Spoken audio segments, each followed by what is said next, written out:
Kaya pala ganito ang naging resulta ng kapalaran ko. Kasi alam ng Diyos na kaya ko.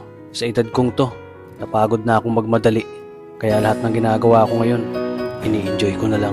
Siguro sa dami na rin ng aking pinagdaanan, napagtanto ko na ang buhay ay mas malawak at mas mahiwaga pa sa mga problemang dumarating sa buhay natin.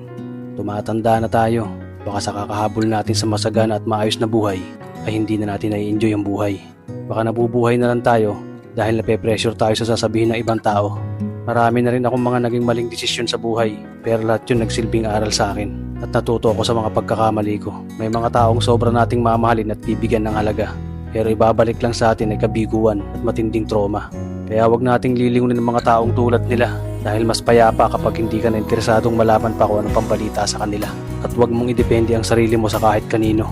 Tandaan mo, kahit sarili mong anino, iiwan ka din nito kapag madilim na ang paligid mo. Kailangan natin matutunan na huwag ikumpara ang sarili natin sa iba dahil hindi natin laban ang laban nila. Karera mo to, hindi nila karera. Dahil ang buhay ay hindi naman nasusukat sa kung sino ang mayaman, kundi kung sino ang payapa. Kaya galingan mo lang palagi tol dahil napakaraming tao mapanghusga, dihilahin ka pababa.